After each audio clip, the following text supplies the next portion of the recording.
אני רוצה לספר לכם איך מקבלים את משרת היועץ המשפטי לממשלה.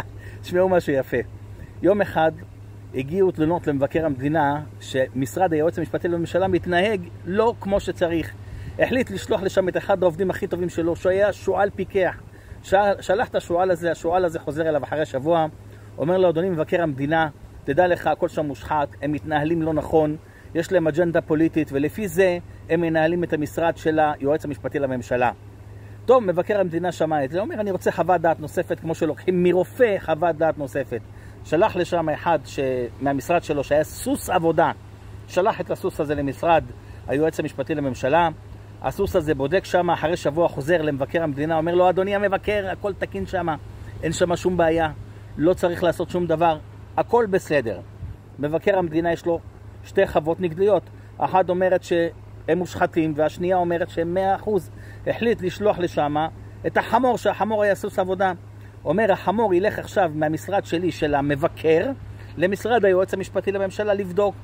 הלך החמור, לא חזר אחרי שבוע, לא אחרי שבועיים, חיפשו אותו בין הבניינים לבינתיים, לא ידעו לאן הוא נעלם, אמרו, איך אתה הולך, יש כזה מושלם, ולא בא מדווח לנו. התקשרו אליו, לא ענה לטלפונים, לא ענה ל-SMS, לא ענה בוואטסאפ, אפילו שהיה פעמיים וי כחול, לא ענה להם. לא הבינו מה קורה איתו.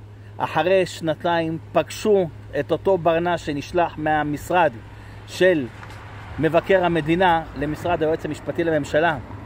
עברו כמה מזכירות, מגיעים לבן אדם, אומרים לו, מה אתה עושה עכשיו? למה לא חזרת? אומר, אתם לא נורמלים. במשרד מבקר המדינה הייתי בורק קטן.